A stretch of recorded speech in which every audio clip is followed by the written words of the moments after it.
Gita chapter 2, verse 66.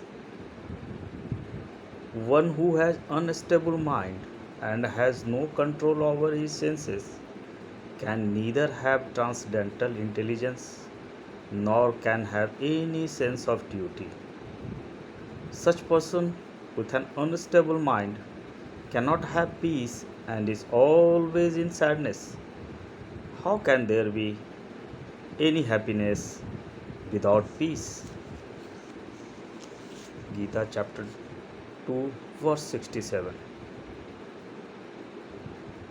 Lord Sri Krishna continued with his wise word to Arjuna said, as a boat in the water is carried away by a strong wind, similarly the mind with wandering senses can carry away his intelligence.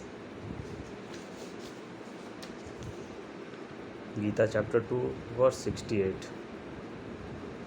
O Mahabhava, therefore one who has completely restrained his sense from worldly attractions has a steady intelligence. Gita chapter 2 verse 69.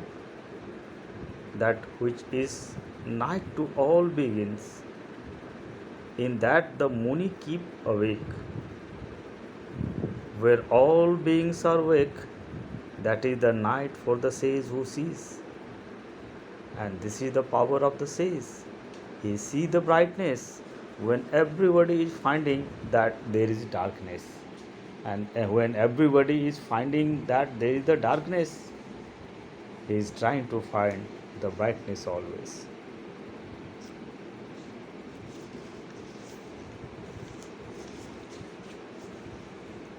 Gita chapter 2 verse 70. As the rivers and lake enters into the ocean, which although full remains undisturbed, in the same way, when all desires flow into a steady-minded person, the desires become fused in him, does not affect him, and does not make him avaricious. He achieves peace in contrary to the one who strives to satisfy desires.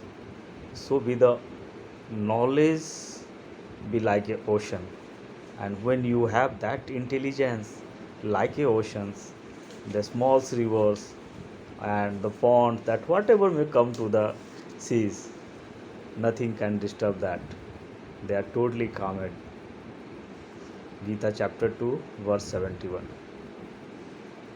One who gives up all his material desire meant for satisfactions of the senses, one who lives free from desires and gives up his false ego attains the state of peace and calm. Whatever things we are doing, not by the yogic work, we are just satisfying our senses. And when that senses got disturbed, our ego get elevated. So the state of peace and mind is always required to be distractions of the mind from those worldly things. Gita chapter 2 verse 72. This is the Brahma Sthiti, O Parth. Having attained it, a man is not deluded by anything. Established in that, even at the last moment, he attains Brahma Nirmana. A person who reaches at the Brahma Sthiti, a mental state when the worldly things can't disturb him, and attaining that and establishing that thought inside the soul, he attained the Brahma Nirvana. And that is what the ultimate things a human being can reach, to be with the soul. And this is the completion of Gita chapter 2 today.